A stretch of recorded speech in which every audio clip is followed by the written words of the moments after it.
Hello everybody and welcome to the first part of What If Naruto Was Banished Became Emperor and Wanted Revenge on Konoha. I hope you enjoy this What If. Also don't forget to hit that like and subscribe button to stay up to date with the latest episodes.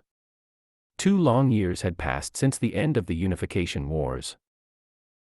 2 years since the lands of the Western continent were united under a single ruler since the time of the Six-Path Sage, thus leading the people into an era of prosperity and peace. The city of Kimen, also known as the Imperial capital, located 20 miles inland from the Western Sea, and accessible from the Kimen River, which snaked its way halfway through the northern continent, ending at its namesake. The Imperial capital also served as a hub for trade, as did South Ichiyama in the southern region. The nerve center of the unified West was the Imperial complex. Think the Imperial Palace in Japan. Located at the heart of Kimen City, which served as the Imperial capital, the 2-mile complex sat on top of a small hill and was heavily fortified, as it once belonged to the late Kimen warlord Rokenbungi Oda. Now, it served as the center of the unified West. Spanning 2 miles, the 4-story Imperial Palace, which served as the residence of the Emperor. The top 2 floors were reserved for the Emperor, while the bottom 2 floors were for their guests. Aside from the Imperial Palace was the Hall of Sovereigns, of which the Emperor, the Empress and their 16-member Imperial Council, 8 from the Empire's high-ranking samurai and shinobi clans and 8 civilians and nobility who were the elected representatives of the people, met 3 times a week to conduct and manage the government. The House of Sovereigns also contained his throne room, where the royal couple would usually receive. Spanning 2 miles, the 4-story Imperial Palace, which served as the residence of the Emperor. Speaking of the Emperor, he was inside his office, taking on his greatest foe yet. A foe so devious, so cunning, that it almost made him wish that he was fighting his former self, the Akatsuki, the legendary Sannin and Hiruzen Sarutobi at once. A foe so cold and ruthless, that even Orochimaru would be sent screaming in terror from its presence. That foe was paperwork. House of Sovereigns, Office of the Emperor and Empress Consort. Ag, I should have known this job had a catch to it. Honestly, I don't see how my old man could have done this. Leading an army into battle was much easier. The Emperor of the Unified West sat behind his desk, going through the mountain of paperwork, grumbling under his breath about how his wife was able to escape from the abomination of paperwork while he was stuck with it, and of the unfairness of it all. 18 years old, he had come a long way since his days as a Konoha genin. He was no longer the loudmouthed, orange-loving, ramen-consuming knucklehead who screamed that he would be Hokage one day. The years he had spent in the West had changed him. Forged in the fires of war, trained in the ways of the shinobi and the samurai. Standing at 6 feet tall, with a wiry, muscular frame, the face a spitting image of his father. The whisker-like marks on his face, a sign of him being a Jinchuriki, were gone. His blonde hair had taken on a reddish hue, a sign that he was of Uzumaki blood, the facial stubble on his face also the same color. Blue eyes showed intelligence combined with ruthlessness when needed be. His style of clothing also changed as well. No more did he wear orange, which screamed, "Kill me." Instead, he took to wearing mostly black, since it can go with anything. The Emperor dressed simply, as it had reflected on his childhood, a white shirt with a tight collar and the sleeves rolled to his elbows, black vest, pants and boots. His long coat remained on the hanger, while his black Kage-style hat hanged alongside the long coat. The hat was mostly used to conceal his identity, mostly when he traveled abroad, which was often. The Emperor of the Unified Western Empire, Naruto Uzumaki Namikaze, sighed. "Screw this," he muttered. Making a cross with his hands, he channeled his chakra and uttered the words, "Kagebushin." In a poof of smoke, 5 shadow clones appeared. Naruto rose from his seat and retrieved his long coat. "Finish up the paperwork. I'm going for a walk." "Yes, boss," the clones acknowledged as they got to work. Long coat fluttering in the breeze, Naruto walked down the halls of the House of Sovereigns. Servants bowed to him as he passed, to which Naruto responded with a nod of the head. As it was past noon, there was one place where his wife could be, the palace gardens. Rounding the corner, he ran into his senior advisor. A tall, walking mountain of muscle, tanned, with bleach blonde hair and the mustache to match. His Hitayate with the Imperial insignia, the 4 symbols seal, was wrapped around one massive bicep. Naruto greeted the older man. "Afternoon, eh?" The former Raikage of Kyumo turned advisor grunted. Chief. How did the Raikage of Kyumo ended up in the West, and as Naruto's senior advisor? 1 year earlier, A was overthrown by Orochimaru, who had placed a puppet ruler in his place. The first order of the new Raikage, eliminate his predecessor and his brother, Killer B. However, as Emperor of the West, Naruto had a robust spy network in the East, and it was through them that Naruto was notified of the coup while visiting Gaara in Suna. With Hinata at his side and the aid of his elite guard, his personal bodyguards and the use of the Demon's Gate Jutsu, Naruto arrived at the nick of time and slaughtered the Kyumo A and BU, thus saving A and B's lives, and those of A's loyal supporters. Imagine their shock upon returning to Suna that the Emperor was the former Kyubi Jinchuriki. Even A and B had heard about the exploits about the one who unified the lands under a single banner. It was then that Naruto offered A and B political asylum within the Empire. A and B accepted Naruto's offer, with A serving as senior advisor to the young Emperor, while B hung around the trading post of Rera, located 30 miles from Cumin. Dodging your duties once again, Chief? A asked dryly. Duties? Have you seen the mountain of paperwork on my desk? Naruto shot back. A shuddered. Don't remind me. I've had my share of doing paperwork when I was the Raikage. Whoever came up with paperwork needs to be strung up. Naruto chuckled. On that, I agree. I left a couple of shadow clones to finish up. I received word from Fu that several clans from Konoha have defected from the village. Is that true? Naruto nodded. Fu, the Jinchuriki for Komiai, the seven-tailed beetle, was part of the United West's information network. Anything Konoha-related was sent her way, and in turn, was delivered to either Naruto, his wife, or the Nine Tails herself. 4 clans, plus 90 Jounin-level shinobi. They should be arriving within the week. Can you trust the Hyuga and the Inoshikacho? I can see you have your concerns, Naruto replied. The Inoshikacho first generation were childhood friends with my father, and unlike my former teammates, their children never saw me as the fox. As for the Hyuga, aside the fact that they hate the Uchiha with a passion, Hinata's mother was close friends with my own mother, and Hayashi saw her as an equal. Despite Sarutobi's efforts in stunting my growth in order to turn me into a weapon, those 4 men looked out for me in their own way, honoring a promise made to them by my parents. I nodded, knowing of Naruto's treatment as the village pariah solely because he held the most powerful of the tailed beasts. Not even B and Yujito were treated as harshly. In his mind, the people of Konoha were total idiots, favoring a traitor over a hero. In the aftermath of the Uchiha Retrieval Mission, once it became known as to what had happened through Gaara and Suna, public opinion regarding Konoha had plummeted. In the end, despite all of its posturing and its supposed will of fire, Konohagakure no Sato was known as the village who rewards traitors for the fire daimyo, Tsunade, and Jiraiya. Their name was synonymous with the words hypocrite and backstabber. And for Sasuke Uchiha, his name was synonymous with traitor. It was through his intelligence network, posing as merchants from the Pekora merchant house, that Naruto had found out that the Konohagakure High Council not only promoted Sasuke to Jounin, which he did not deserve, but also activated the CRA. Hayashi Hyuga and Inoichi Yamanaka objected to having their daughters marry the Uchiha. When Tsunade threatened to strip them of clan status and revoke their shinobi registrations, Hayashi and Inoichi retaliated by turning in their Hitayatesh and storming out of the council chambers. Shikaku and Chuza soon followed, turning in their Hitayatesh as well, throwing in their lot with the Hyuga and their longtime friend. Unknown to Tsunade and the other pro-Uchiha members of the council, Hayashi had been in contact with the Imperial spies and had gotten word to Hinata. After talking it over with Naruto, he had agreed to allow the Hyuga and anyone defecting from Konoha political asylum. Those 4 and their families looked out for me back in Konoha, Naruto continued. Their children did not see me as a demon growing up. And Lord Namikaze always pays back his debts, concluded. The young emperor nodded. Plus, Konoha's reputation had already taken a serious hit when they banished me and favored the Uchiha. With the loss of 4 major clans, the village will be crippled even further. You know Konoha won't take this lying down, said. They already did, Naruto replied. As you probably know, the unified West and yours truly are quite the hot topic in the East.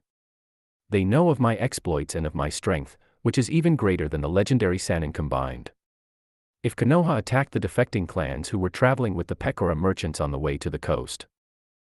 I nodded in understanding. It would set off an international incident, and would make Konoha lose face, attacking an unarmed convoy.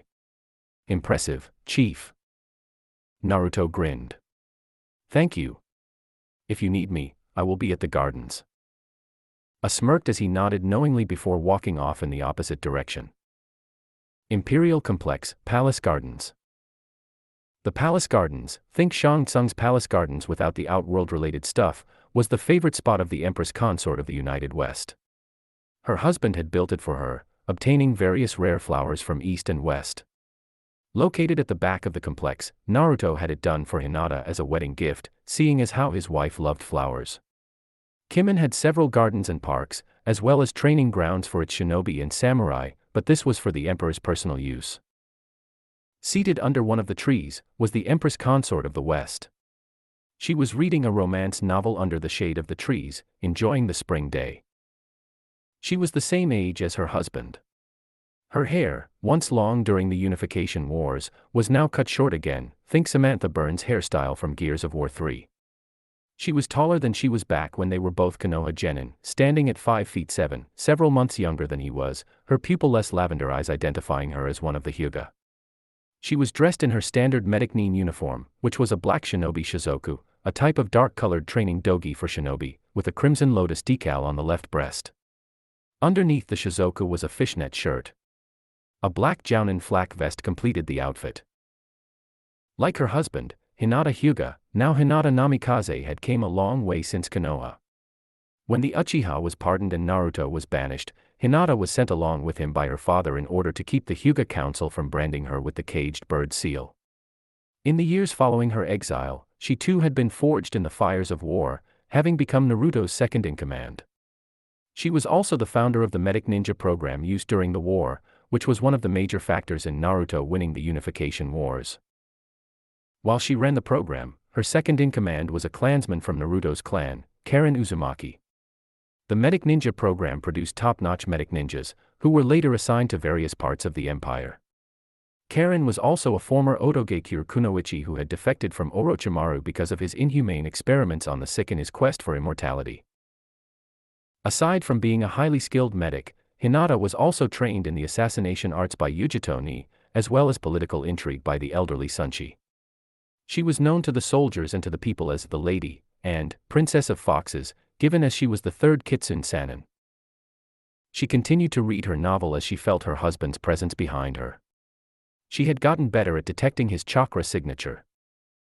How is it that you can sneak away from your duties at the hospital, while I have to use shadow clones to get away from the mountain of paperwork left on my desk?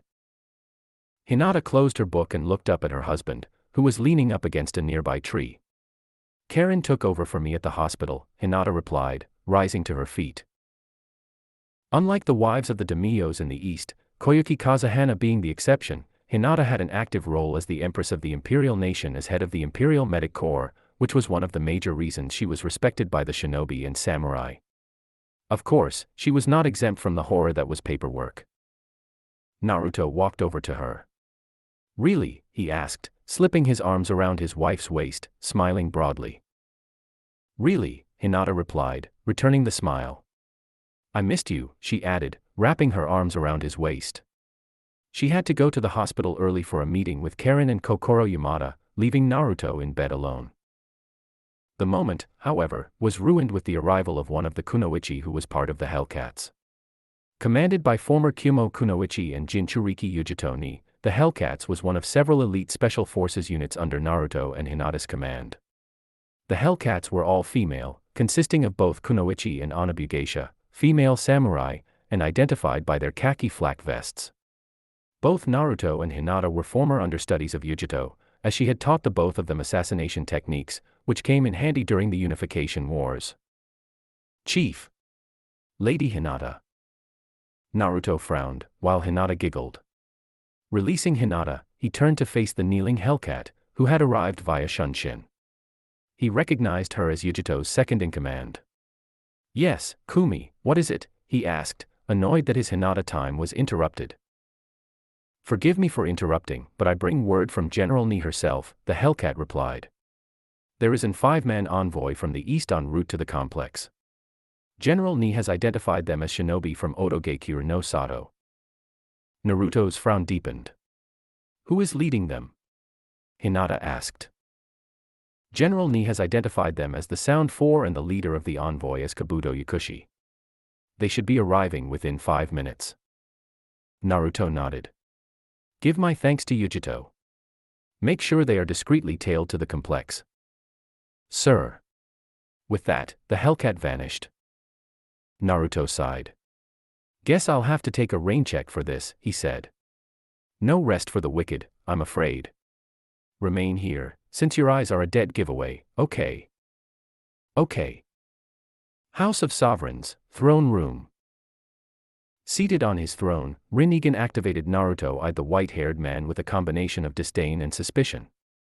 Kurama was not there, as he did not want her to give away any suspicion as to her true identity. The Kage-style hat was on his head, effectively hiding his face. Not to take any chances, his face was concealed by his mask. Unlike the Kage hats of the East, the Imperial version was solid black, the cloth still white. Unknown to Kabuto Yakushi, this had not been the first time that Naruto and Hinata had a run-in with the cunning shinobi. 6 months earlier, while inspecting the Pekora merchant house's wind outpost near the Windfire border, Kabuto had been ordered by Orochimaru to check the place out, having heard about the rise of the Western Empire and its leaders.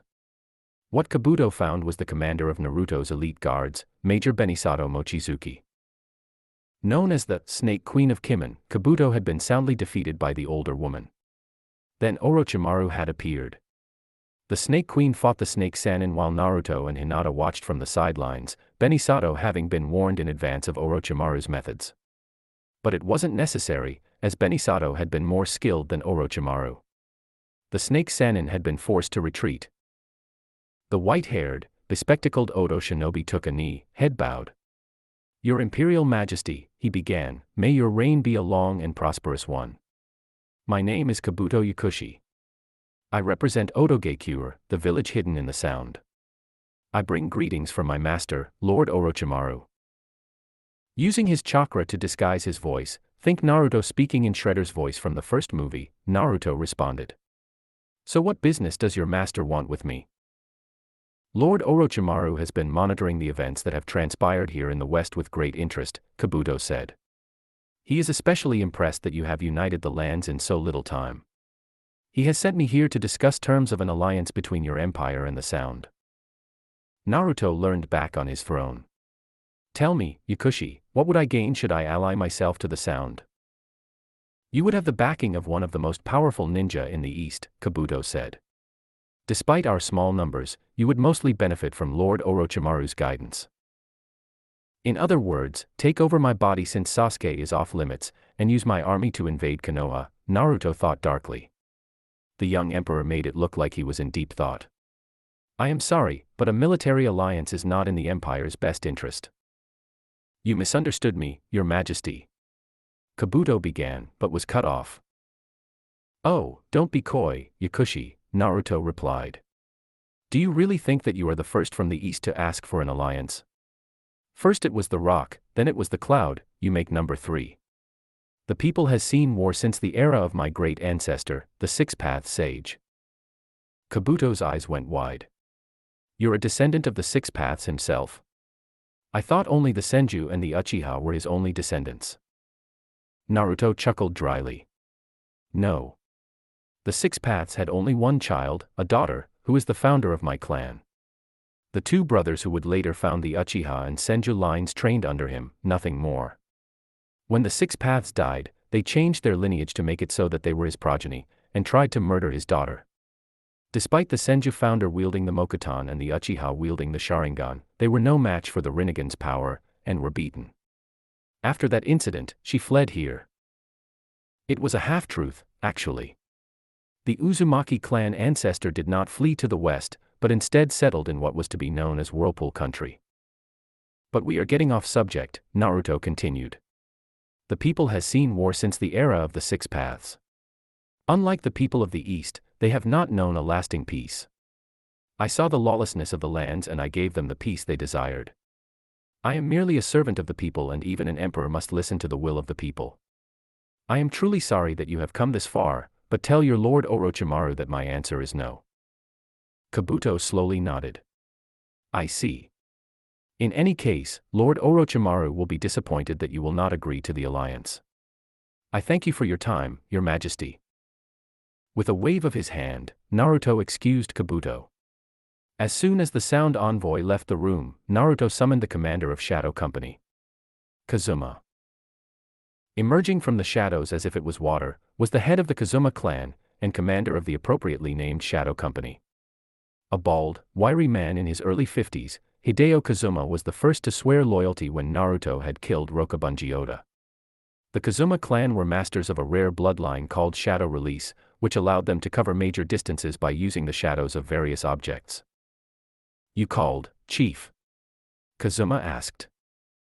Have your men tail Yakushi and the Oto envoy, Naruto ordered, removing his mask and returning to his normal voice. Make sure that they are on the first boat out of Kimen. I don't trust him, or the snake. Between the snake and Konoha, I hate Orochimaru more. See to your orders, Kazuma. Kazuma bowed. Right away, my lord. As Kazuma sank back into the shadows, Naruto frowned. Orochimaru was taking an interest in the Empire, and even though the snake-loving pedophile was on the back burner, he was a legitimate threat. No way am I letting the snake destroy Konoha, Naruto thought as he deactivated his Rinnegan and removed the hat and mask. That responsibility falls onto me. Looking at his watch, he mentally cursed to himself. Damn. Thought I had more time before the meeting with the council. Oh well. Imperial Council Chambers, minutes later. The council hall inside the Hall of Sovereigns was as big as the council chambers back inside Konoha. The council chambers consisted of 3 long tables, the first containing the seats of the Emperor, the Empress consort, and their advisors. 2 tables located on either side of the Emperor's table faced each other, each containing 6 seats for either side. The council was chosen by Naruto and Hinata personally to serve as ministers of their respective fields. The meeting was straightforward. Aside from an uprising of malcontents loyal to Oda which was quickly crushed before it could gain steam, and the financial situation concerning the southern Badlands, there was nothing worthy to report. Good thing that they only met 3 times a month. At the lead table, Naruto and Hinata sat side by side. Next to Hinata was Ain Kurama, in her human form. Next to Naruto was the patriarch of the Uzumaki clan, Takuma Uzumaki. As the Uzumaki clan was famous for their fuinjutsu, Takuma was his uncle, as Kushina was his older sister. Unlike Kushina and her son, who both wielded the Rinnegan, Takuma was a fuinjutsu master. He was also known as the Maelstrom of Whirlpool, given both his natural fighting abilities, as well as his short temper. When Whirlpool had fallen in the last Shinobi War, Kushina, despite being Minato's wife, did not fully trust Konohagakure, and had ordered her brother to flee elsewhere. Taking 500 Uzushio-gakure shinobi with him, half of them being Uzumaki clansmen, Takuma fled to the west, and had set up shop in the northern continent. Upon hearing of a rising warlord with the same surname as his own, Takuma sought him out, and found out that the warlord in question was his own nephew. After hearing Naruto and Hinata's story, from his time in Konoha up to being the scapegoat for the Uchiha's attempted defection, which led to his defection, Takuma was furious. But in the end, Naruto had gained family, and more importantly, allies to his cause. When the West was united under Naruto's rule, he had been the first to accept a position of senior advisor to the Emperor and Empress consort alongside Kurama. Like the shinobi in both the East and West, the samurai also had their own ranking system. An apprentice samurai was the same as a shinobi in training, and received instruction from the academy, the imperial schools where up-and-coming shinobi and samurai learned how to fight.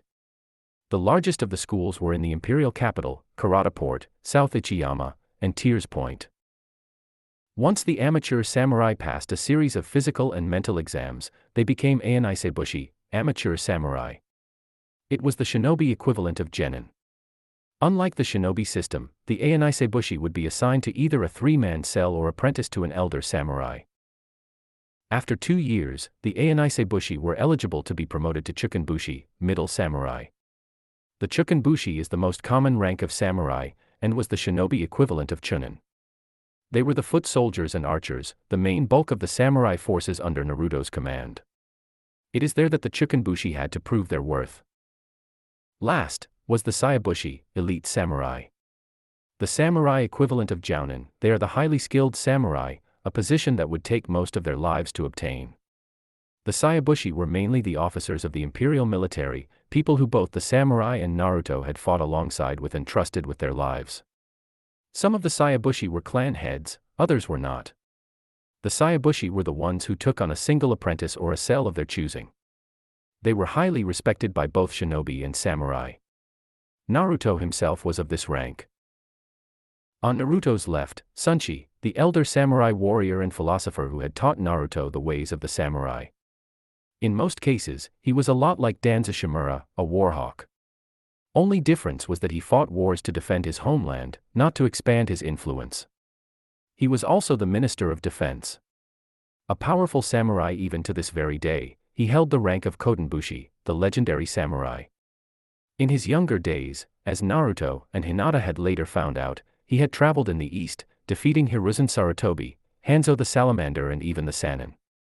During the Unification War, he had invited Naruto to his village and Naruto became so impressed with the old man that he asked to be trained in the ways of the samurai.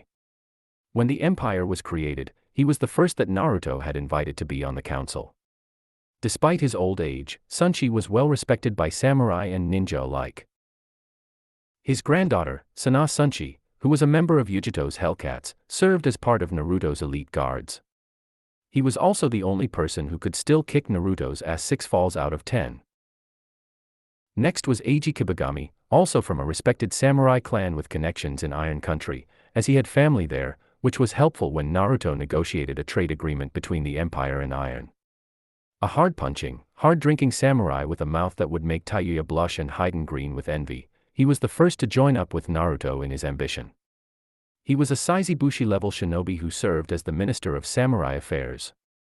Despite being a foul-mouthed samurai, he was fiercely loyal to the young emperor, honorable and carried himself as a true samurai. It was also a known fact that he and Kasumi Ehara were romantically involved.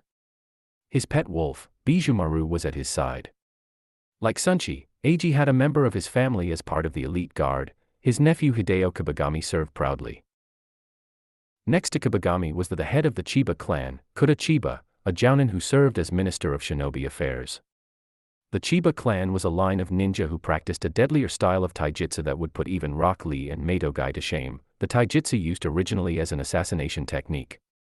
Like Sunshi's granddaughter and Eiji's son, her eldest son, Takashi, served as one of Naruto's elite guards, a high honor for the Chiba clan. In most ways, the Chiba clan reminded Naruto of the Inuzuka, fiercely loyal to the pack. Sitting next to Kuda was her childhood friend and fellow ninja, Kokoro Yamada. The eldest daughter of a former nobleman and a mist refugee, she was the diametric opposite of Zabuza's partner Haku, as her attacks were fire-release attacks. A Tokubetsu jounin shinobi, she was the Minister of Health, having been picked for the decision by Hinata herself.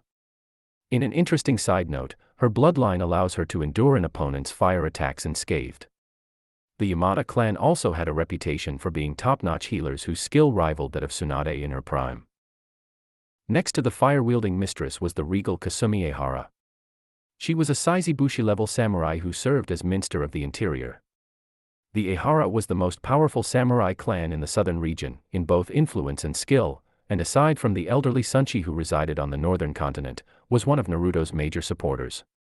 Kasumi herself was a legendary warrior in her own right, having led troops into battle. Despite being in her 40s, she looked younger. When her husband was killed by Oda's hand, he was about to claim Ehara for his own. Thankfully, Naruto's arrival put a stop to those plans. Her best friend, Murasaki Shibiku, was a popular author of romance novels and poetry, Hinata being her biggest fan. It was also gaining prominence over Jiraiya's Ika Ika series in the East. Seated next to Ehara was the head of the Okajima ninja clan, Hayate Okajima. Nicknamed the Tengu because of his habit of wearing a Tengu mask to battle, the Okajima clan were skilled in ninjutsu, assassination techniques, and recon. They were the natural rivals of the Shinto clan, who favored open combat over covert assassinations. Naruto had approached the Okajima clan head for an alliance. Hayate was impressed by the boy's bravado and tenacity that he signed on to Naruto's side. Once the war was over, Naruto had returned to the Okajima clan their lands which were taken from them by one of the more corrupt daimyos. In return, the entire Okajima clan swore their eternal loyalty to their new emperor. On Hinata's right, Ruji Shinzen and his wife Haruka Shinzen, the heads of the Western Empire's premier mercantile guild, Pekora Merchant House, and co-ministers of finance.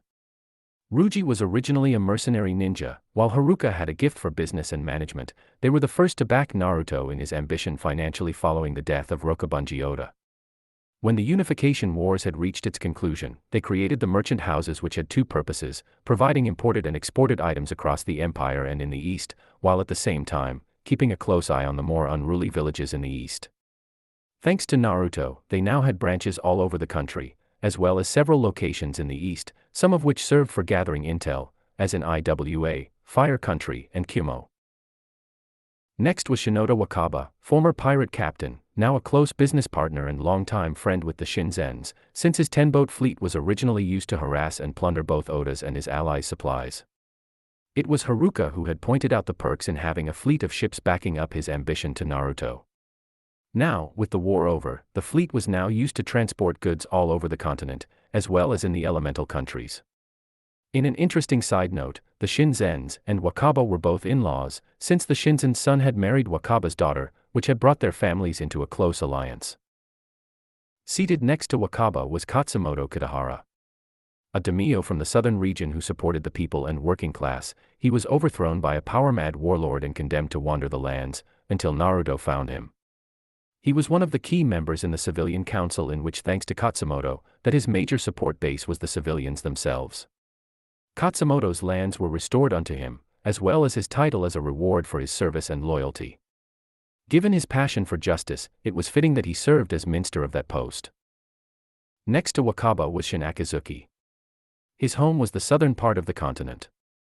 Shin was the youngest of the council at age 23, and trained as a samurai, having been recently promoted to Saizubushi. The son of Shinji Akizuki, a retired warlord who had fought with Naruto, Shin had made a name for himself during the Unification Wars as a formidable swordsman, and can hold his own against Naruto in their occasional spars. In some cases, he reminded Naruto of Shikamaru at times, brilliant but lazy. Last was Rumika Tadu. Like Katsumoto, she was a daimyo, but hailed from the north's mountainous Laja region. Tadu was one of the daimyos whose land the late Rokubunji Oda had an eye for, since her lands contained iron mines deep within the mountains, but once Naruto had eliminated him, she saw the wise decision in backing him in his war of conquest. Her husband was the original daimyo, until his death during a raiding party from Oda's men, forcing her to assume the role. But despite this, she was fiercely loyal to both her people and to the emperor. Zabuza Mamachi and Haku were also sitting in at the emperor's request. Thought to have died in Wave Country in Naruto's first mission, the former Mist Swordsman and his partner had instead fled the country as Mist Hunter ninjas had arrived, forcing the pair to leave high-powered blood clones in their places. Zabuza and Haku had fled to the west, where they had hooked up with bloodline refugees who had fled the purges under Yugura and the Mist Daimyo. When Naruto had arrived on the southern continent with his forces 2 years earlier, Zabuza had already made a name for himself as a powerful warlord, with Haku as his second-in-command. It was Haku who had discovered that Naruto was the warlord who had united the northern continent under his rule. Zabuza was surprised, to say the least. The little blonde runt who had faced him down on Tazuna's bridge all those years ago had unified the northern continent. What surprised him even more was that Konoha had betrayed him in favor of his traitorous teammate. Despite the fact that he was mostly a bloodthirsty sadist, Zabuza had a set of morals. He decided to join Naruto under one condition, that he would be the one to kill Kakashi Hatake. Naruto agreed, on the condition that he alone would beat the holy hell out of him first before Zabuza killed him. That, Zabuza agreed to. Zabuza was not only in command of his own unit, known as the Demon Brigade, but he also served as the chief interrogator in the Empire's interrogation division. He also taught Naruto Mist-style swordsmanship, which came in handy in his war of conquest. Sunshi cleared his throat. Before we adjourn this meeting, Chief, is there anything else you would like to add? Yes, Naruto replied. As you might or might now know, my wife and I have been in contact with the 4 clans who have defected from Konohagakure no Sato, the Hyuga, the Yamanaka, the Akamichi, and the Nara. Aside from the 4 clans and their heirs, accompanying them are 200 jounin, one of which you might be interested in, Zabuza. His name is Ibiki Marino. Zabuza recognized the name. Ibiki, yes, I know of his reputation. Said to be the best in interrogation and torture. Who is he? Eiji Kibagami asked. He is a Tokubetsu jounin, Hinata explained. Some would describe him as a sadist. Oh, sounds like someone you would like, Mamachi, Eiji snorted, ignoring the sour look Zabuza had given him. Please continue, Lady Hinata. His interrogation techniques are stuff of legend, Hinata continued. Even when Naruto and I were coming up in the Shinobi Academy, Ibiki was someone to be feared. He has the unique ability to cause great pain and suffering without resorting to physical torture. His interrogation skills rely mostly on the ability to torture the mind. His knowledge on human psychology is top-notch. Ibiki is a firm believer of gaining control over a person's spirit by attacking the mind. That much is true, Zabuza said. You can say that I am an admirer of his work. Back in my 7 Swordsman days, Kisame had chosen to kill off the shinobi belonging to Mist Cipher Division rather than allow them to fall into his hands. Charming fellow, Kasumi Ehara dryly noted. Ibiki works with Anko Mitarashi, Hinata continued. She is a Tokubetsu jounin, like Ibiki. A former student of Orochimaru, she is a master of interrogation who uses snakes just like her former master. She also loves dango, and is a total sadist. What about the clan heads? Eiji asked. The 4 clan heads were friends with my parents, Naruto said. They, nor their children, did not see me as a demon, unlike the rest of Konoha. Despite the efforts of Sarutobi and the Konoha Council to stunt my growth as a warrior, they looked out for me in their own way. The first clan head is Hayashi Hyuga. You already know of the Bikogan and its advantages and weaknesses, as well as the caged bird seal. The other 3 clan are known for their teamwork, Hinata continued, the Yamanaka, the Akamichi, and the Nara clans, better known by their team name, the Ino Shikacho Trio. Ever since Konoha's founding, there always has been a team with that title, as they are famous for their teamwork. First up is Ibiki's partner, Inoichi Yamanaka. Intelligence specialist with a unique talent which is their clan's signature ability. Which is? Kuda Chiba asked. The Yamanaka has the ability to read the opponent's minds and search their memories, Hinata said. Their signature technique is the mind-body switch technique, in which the Yamanaka can send their mind into a target's body, overriding the target's mind for a short period of time. He has a daughter, Ino, who was a former teammate of ours. The mind-body switch is just one of the many techniques the Yamanaka has at their disposal. His wife, Koji Yamanaka, used to own the flower shop in town. Second is the Nara, Naruto said. The Nara are known for their high intellect and battle tactics. They are also known for attracting hot-headed women, low energy, and saying troublesome. The Nara's specialty is shadow manipulation. The Nara's signature technique is the shadow imitation technique, in which they can extend their shadow and merge with their target's own shadow, forcing the other to imitate the Nara's movements. Shikaku Nara is the clan head. Back in Konoha, he was the jounin commander, given his mastery of battle tactics. He also herds deer in his spare time, and is a natural herbalist. Shikamaru Nara is his son. Last, is the Akamichi, Hinata finished. The Akamichi are the powerhouse of the trio, possessing great physical strength and can convert their calories into chakra. The downside to this is that their techniques drain their chakra while in use, and maintaining them during battle can be tiring. For this reason, the Akamichi have very high chakra levels, and for this reason, has to eat a lot in order to maintain those levels. Chuza Akamichi is the 15th head of the clan, while Chuji Akamichi is his son. Like I said earlier, Naruto said, these 4 clan heads had done their best to aid me despite Sarutobi's orders not to do so. They offered me shelter, food, and in some cases, a place to sleep. Their children did not see me as Kurama in human flesh. It is because of this that Hinata and I are going to grant them political asylum into the Empire. They should be arriving by the end of the week by ship. Forgive me for being the voice of opposition chief, Kokoro Yamada cut in, but you grant the clans asylum, and then what? Automatic clan status right off the bat. Naruto shook his head. Of course not, Kokoro. Just as Hinata and I had to work hard to get where we are at, they will not be given a free pass. They will be on probation for 6 months. When they prove their worth to the unified West, when they show their loyalty to the Empire and her people, only then will we accept them as one of the great Imperial clans of the Imperial nation. Is that reasonable enough for all of you? The council nodded. Their emperor's conditions were acceptable. It was then Eiji raised one hand. Chief, if I was the Hokage, there would be no way that I would let 4 clans of such power leave the village. Are you not worried that Konoha might try something funny? I've already taken precautions in case the cripple or the hag decide to send out assassination squads on the refugees, Naruto replied. You are aware that the Pekora merchant house has branches in the east, particular in Wave, Spring, and Water, right? Yes. The refugees had met up with one of the caravans who are on the way to the coast where the bridge once stood. And you know as well as I do that most of the merchants are some of the best shinobi and samurai veterans who had the honor of fighting by our side. Eiji nodded in understanding. Since you are an unknown to Konoha and Fire Country, attacking the refugees while being escorted to the coast by our caravans not only would cause Konoha to lose face with the villages who are known to us, but it also gives us a valid reason to go to Konoha and put blade and jutsu to asses. He cackled. Chief, you were always such a sneaky little shit. Glad to see you still have the touch.